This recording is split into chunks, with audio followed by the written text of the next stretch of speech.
Hello students, कैसे हैं आप सभी। आशा करती हूँ आप सभी बिल्कुल ठीक होंगे और पढ़ाई कर रहे होंगे। स्वागत है आप सभी का special commerce classes with Geeta ma'am में। मैं हूँ गीता और आप देख रहे हैं मेरा यूट्यूब चैनल, जिसमें मैं करवाती हूँ आपको बोर्ड के क्वेश्चंस। आज मैं आपको 2018-2019 के एक नंबर वाले जो क्वेश्चन रह गए हमारे वो करवाने वाली हूँ, और इस वीडियो के साथ ही 2018-19 के एक नंबर वाले क्वेश्चन जो वो कंप्लीट हो जाएंगे। ये मेरी 11वीं वीडियो है। इससे पहले 10 वीडियोज़ आ चुकी हैं। अगर आपने वो नहीं देखी हैं तो प्लीज़ उन्हें देखें, लाइक करें, कमेंट करें, शेयर करें, और नए हैं तो सब्सक्राइब करें और साथ में लगे बेल आइकन को ज़रूर प्रेस करें ताकि हर आने वाली वीडियो की नोटिफिकेशन आपको टाइम पे मिल जाए। चलिए करते हैं शुरू। आज का पहला क्वेश्चन लिया गया है HBSE मार्च 2019 सेट सी से। ही write 2 methods of valuation of goodwill. Goodwill valuation के हमें सिर्फ मेथड्स के नेम लिखने हैं। तो फर्स्ट मेथड हमारा क्या हो जाएगा, एवरेज प्रॉफिट मेथड। सेकंड है हमारा सुपर प्रॉफिट मेथड, और थर्ड हमारा कैपिटलाइजेशन मेथड। दो के नाम पूछे हैं, दो लिख के भी हम छोड़ सकते हैं। और देखो भाई, अकाउंट की थ्योरी जब लिखोगे ना, और अगर थ्योरी ढंग से लिखी गई है तो उसमें हमें फुल मार्क्स मिलते हैं। ठीक है, सिर्फ प्रैक्टिकल्स में नहीं, थ्योरी में भी फुल मार्क्स मिलते हैं हमें अकाउंट्स में, अगर हमने वो अच्छे से लिख रखी है तो चलिए सेकंड क्वेश्चन है हमारा, list any 2 circumstances under which the fix capital of partners में चेंज इन पार्टनरशिप। दो ऐसी कंडीशन बताइए जब साझेदारों की जो स्थिर पूंजी है उसमें परिवर्तन आ जाता है।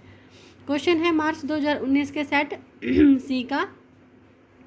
तो देखो भाई, दो ही कंडीशन होती है जब उनकी फिक्स कैपिटल में चेंजेस आते हैं। फिक्स कैपिटल जब होती है तो दो अकाउंट बनते हैं, कैपिटल अकाउंट और एक करंट अकाउंट। ठीक है, कैपिटल अकाउंट में सिर्फ कैपिटल ही लिखी जाती है और बाकी की सारी जो भी लेन देन होता है साझेदारों के साथ वो करंट अकाउंट में आता है।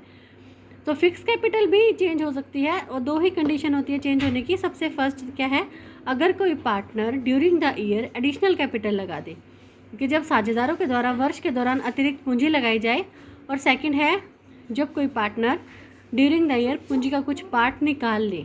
ठीक है, तो जब साझेदारों के द्वारा वर्ष के दौरान पूंजी का कुछ भाग निकाल लिया जाए। तो हमारी दो कंडीशन है। फर्स्ट कंडीशन क्या हो जाएगी, जब साझेदारों के द्वारा वर्ष के दौरान अतिरिक्त पूंजी लगा दी जाए, या फिर जब साझेदारों के द्वारा वर्ष के दौरान पूंजी का कुल भाग निकाल लिया जाए। ठीक है बच्चों, चलते हैं थर्ड क्वेश्चन की तरफ। थर्ड क्वेश्चन है हमारा, बहुत इंपॉर्टेंट क्वेश्चन है, कई बार रिपीट हुआ है बोर्ड में, कि give any one difference between dissolution of partnership and dissolution of partnership firm. साझेदारी का समापन और साझेदारी फर्म का समापन, इन दोनों में क्या फ़र्क होता है। तो कैसे लिखेंगे हम डिफरेंस। सबसे पहले बेसिस ऑफ डिफरेंस की हेडिंग लगाएंगे, डिसोल्यूशन ऑफ पार्टनरशिप की, डिसोल्यूशन ऑफ पार्टनरशिप फर्म की। जब भी डिफरेंस पूछा जाता है ना पेपर में, चाहे वो इकोनॉमिक्स हो, अकाउंट हो, बिजनेस स्टडीज़ हो, हमारी हमेशा ऐसे अच्छे से लाइनें मार कर ही और बेसिस ऑफ डिफरेंस के साथ ही हमें डिफरेंस देना चाहिए, हमें फुल मार्क्स मिलते हैं। आधा नंबर भी नहीं कटता अगर हमने इस तरह से अपना क्वेश्चन लिख रखा है तो सबसे पहला क्या है, व्यवसाय का चालू रहना। डिसोल्यूशन ऑफ पार्टनरशिप में क्या होता है, जब साझेदारी खत्म हो जाती है तो फर्म का व्यवसाय चालू रहता है। साझेदारी खत्म होने का क्या मतलब होता है कि अगर कोई पार्टनर एडमिशन ले रहा है तो जो पहले पार्टनर थे उनके बीच में साझेदारी खत्म हो जाती है, लेकिन एक नई सिरे से चालू हो जाती है। कोई रिटायर हो जाता है तो जो चला गया उसको छोड़ के बाकी जो बच के उनके बीच में पार्टनरशिप चालू रहती है। ठीक है, तो यानी कि डिसोल्यूशन ऑफ पार्टनरशिप में फर्म का व्यवसाय चालू रहता है, लेकिन डिसोल्यूशन ऑफ पार्टनरशिप फर्म में क्या है, फर्म का व्यवसाय जो है वो बंद हो जाता है। सेकंड है लेखा पुस्तकों का बंद होना।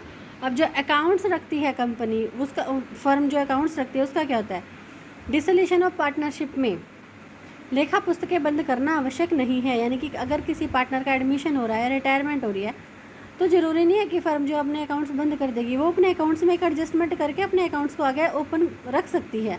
लेकिन डिसोल्यूशन ऑफ पार्टनरशिप फर्म में क्या है, लेखा पुस्तकें फर्म को बंद करनी ही पड़ती हैं। देखो बच्चों, ध्यान से करना है अगला क्वेश्चन भी रिपीटेड है। What are partners current account, यानी कि इसके बाद रिपीट हुआ है ये। पार्टनर्स करंट अकाउंट क्या होते हैं, साझेदारों के चालू खाते क्या होते हैं। देखो, अभी मैंने थोड़ी देर पहले क्या बताया कि हमारे जब फिक्स कैपिटल होती है तो दो अकाउंट बनते हैं, कैपिटल अकाउंट और एक करंट अकाउंट। कैपिटल अकाउंट में सिर्फ पार्टनर्स की कैपिटल लिखी जाती है, और करंट अकाउंट में उससे रिलेटेड जितने भी लेन देन है, जितनी भी ट्रांजैक्शन हुई है पार्टनर्स के साथ फर्म की, वो सारी लिखी जाती है। तो आंसर में क्या लिखेंगे कि जब पार्टनर्स की कैपिटल फिक्स होती है तो हर पार्टनर के लिए, ईच पार्टनर के लिए एक करंट अकाउंट खोला जाता है जिसमें पार्टनर से रिलेटेड सभी मदे जैसे कि drawing, interest on drawing, interest on capital, salary, commission, share in profit and loss account सभी कुछ लिखा जाता है। ठीक है, सफिशिएंट है आंसर, 2 नंबर के हिसाब से भी सफिशिएंट है। 1 नंबर में आया हुआ था सेट डी में, तो हम वैसे एक लाइन लिख के भी छोड़ सकते हैं कि जब पार्टनर्स की कैपिटल फिक्स होती है तो हर पार्टनर के लिए करंट अकाउंट खोला जाता है। ये लाइन भी सफिशिएंट थी 1 नंबर में, लेकिन अगर हम इसमें जैसे करके अगर 1-2 हम अपना एग्जांपल देते हैं तो हमें अच्छे नंबर मिलते हैं। नेक्स्ट क्वेश्चन है 5th question, describe the capitalization method to calculate the value of goodwill. देखो HBSC मार्च 2019 के सेट डी का क्वेश्चन है कि कैपिटलाइजेशन मेथड में गुडविल की वैल्यूएशन कैसे की जाती है। व्याख्या कीजिए कि describe the capitalization method to calculate the value of goodwill. Goodwill की वैल्यूएशन में कैपिटलाइजेशन मेथड की व्याख्या कीजिए। अब देखो, जब अगर क्वेश्चन ये 1 नंबर का आएगा तो हम सिर्फ मेथड्स के नाम लिख के छोड़ सकते हैं कि कैपिटलाइजेशन मेथड में गुडविल की वैल्यूएशन 2 प्रकार से की जाती है। फर्स्ट हमारा capitalisation of average profit method, second है capitalisation of super profit method. लेकिन अगर क्वेश्चन 2 नंबर में आ जाता है तो फिर हमें वहाँ पे फॉर्मूलाज लिखने पड़ेंगे।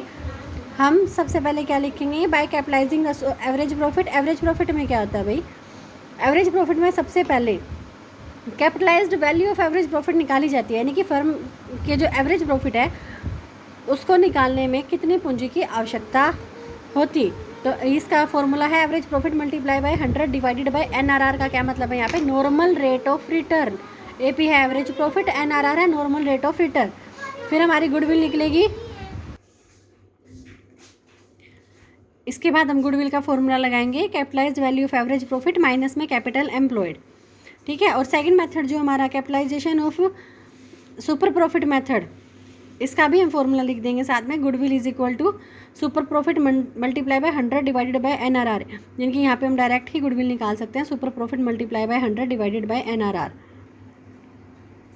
नेक्स्ट क्वेश्चन भी इंपॉर्टेंट क्वेश्चन है कि give one difference between gaining ratio and sacrificing ratio, यानी कि हमारा लाभ प्राप्ति अनुपात और हमारे त्याग अनुपात में क्या अंतर है। HBSC मार्च 2019 सेट डी का क्वेश्चन है। बेसिस ऑफ डिफरेंस में सबसे पहला डिफरेंस अब क्या लिखेंगे, रेशियो, इनकी फॉर्मूला लिखना चाहिए था यहाँ पे।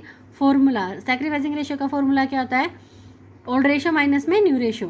क्या मैंने पहले SR OR NR लिख दिया था, लेकिन फिर आपकी सहूलियत के लिए ही इनको फुल फॉर्म में लिखा। कभी बच्चे पेपर में ऐसे ही लिखा है, शॉर्ट फॉर्म में नहीं लिखना होता, फुल फॉर्म में लिखना होता है। Sacrificing ratio is equal to old ratio minus में न्यू रेशियो, और गेनिंग रेशियो का क्या हो जाएगा, न्यू रेशियो माइनस में ओल्ड रेशियो। ठीक है, सेकंड हमारा बेसिस ऑफ डिफरेंस क्या हो जाएगा, टाइम ऑफ कैलकुलेशन। तो पूरी पार्टनरशिप पढ़ने के बाद ये कुछ मुश्किल नहीं है अपने अकाउंट्स के बच्चों के लिए, उन्हें पता होता है कि सैक्रिफाइसिंग रेशियो कब निकाला जाता है, ये admission of a new partner निकाला जाता है, और गेनिंग रेशियो कब निकाला जाता है, retirement of A exiting partner के टाइम पे ये निकाला जाता है। नेक्स्ट क्वेश्चन है कि one difference between dissolution of partnership and dissolution of partnership firm. HBSC March 2019 sets A का क्वेश्चन है। ये क्वेश्चन हम अभी करके हटे हैं और ये क्वेश्चन रिपीटेड क्वेश्चन है, तो आप देखो कि भी कैसे रिपीट हो रहे हैं question. Next question, give two circumstances under which partnership firm is dissolved, यानी कि 2 ऐसी स्थितियां बताइए जिसमें साझेदारी फर्म का समापन हो जाता है। HBSC मार्च 2018 सेट बी का क्वेश्चन है ये। तो 2 कंडीशन हमें बतानी है। फर्स्ट कंडीशन हम क्या लिखेंगे कि जब फर्म के सभी साझेदार या एक साझेदार को छोड़कर शेष सभी साझेदार दिवालिया हो जाते हैं, या तो सारे पार्टनर बैंकरप्ट हो जाएं या फिर एक को छोड़ के सारे बैंकरप्ट हो जाए, तो भी हमारी जो फर्म जो है वो ख़त्म हो जाएगी, समापन हो जाएगा। सेकंड है कि जब फर्म का व्यवसाय जो है वैधानिक हो जाता है, यानी कि इलीगल जब फर्म का बिजनेस हो जाता है तो भी वो फर्म बंद हो जाती है। नेक्स्ट क्वेश्चन है what is meant by dissolution of partnership firm. HBSC March 2018 set C, और ये क्वेश्चन हमारा सेम मार्च 2019 सेट डी का है, और मैं ये वीडियो अपनी 10th वीडियो में करवा चुकी हूँ। अगर आपने वो नहीं देखी है तो प्लीज़ आप वहाँ से देखें। नेक्स्ट क्वेश्चन हमारा what is partnership current account. HBSC March 2018 set D का क्वेश्चन है, लेकिन ये क्वेश्चन भी रिपीटेड है। ये मार्च 2019 सेट डी, अभी मैंने इसी वीडियो में ही क्वेश्चन करवाया है। नेक्स्ट क्वेश्चन है what do you mean by average profit. March 2018 set D का क्वेश्चन है। एवरेज प्रॉफिट क्या होते हैं, एवरेज प्रॉफिट के कंसेप्ट सभी को पता है क्या होते हैं। एवरेज प्रॉफिट निकालने के लिए क्या करते हैं हम, प्रीवियस ईयर के प्रॉफिट को जोड़कर पिछले कुछ वर्षों के लाभों को जोड़कर नंबर ऑफ ईयर से भाग कर दिया जाता है। फॉर एग्जांपल अगर क्वेश्चन ऐसे आता है तो हम एक छोटा सा एग्जांपल जरूर देंगे। For example profit for the year 2018 का इतना है, 19 का इतना, 2020 का इतना। ठीक है, हम अपनी तरफ से यहाँ पे अपनी इमेजनरी फिगर्स ले सकते हैं। एवरेज प्रॉफिट हम कैलकुलेट कर देंगे 50 + 60 + 40,000 डिवाइडेड बाय 3 करके ₹1,50,000 डिवाइडेड बाय 3 ₹50,000। अब आपने देखा होगा कि मैं जहाँ पे भी अमाउंट लिखती हूँ वहाँ पे रुपीज़ का साइन जरूर लगाती हूँ।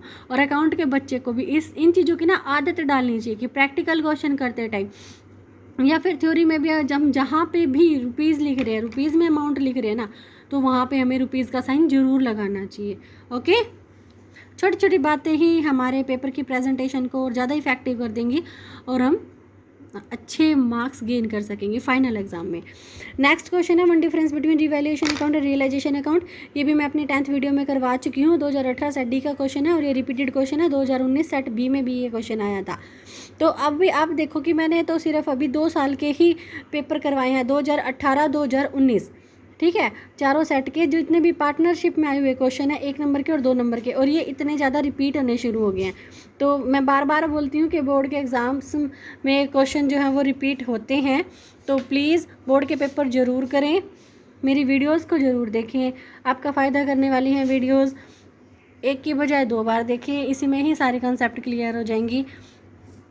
ठीक है बच्चों, आज के लिए इतना ही। मैं एक बार अपने पेज का दे रही हूँ फ़ोटो, आप स्क्रीनशॉट भी ले सकते हैं, अपने नोट्स तैयार कर सकते हैं।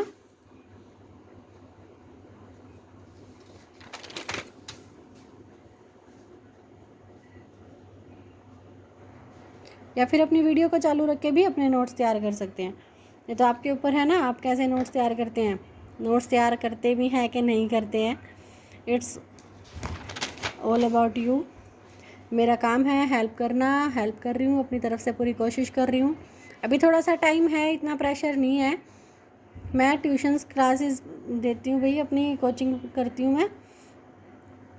पिछले 10 साल से मैं ट्यूशन पढ़ा रही हूँ, तो थोड़ा सा तो एक्सपीरियंस है बोर्ड के क्वेश्चंस का। तो ठीक है, तो प्लीज़ वीडियोस देखें, पसंद आए लाइक करें, कमेंट करें, शेयर करें। कमेंट में बताएं अगर कुछ और समझना है, कोई और टॉपिक करना है, बिजनेस स्टडीज़ का करना है, या कोई भी अकाउंट के +1 का +2 का। अभी मैं बोर्ड की क्लासेस के इसलिए करवा रही हूँ क्योंकि +2 पे ही ज़्यादा फोकस है बोर्ड के क्वेश्चन, क्योंकि स्कूल में बच्चे जा नहीं रहे, ऑनलाइन क्लासेस हो रही हैं। लेकिन फ़र्क तो होता है ना ऑनलाइन क्लासेस का और स्कूल में जाके पढ़ाई करने का। तो ठीक है, आपकी हेल्प के लिए भी मैं बोर्ड के क्वेश्चन ही करवा रही हूँ। लेकिन अगर कुछ भी आपको समझना है तो आप कमेंट बॉक्स में ज़रूर दें, कमेंट ज़रूर करें। न्यू सब्सक्राइबर हैं तो सब्सक्राइब करें, ज़्यादा से ज़्यादा शेयर करें वीडियोस। ठीक है, आज के लिए इतना ही। Okay, bye.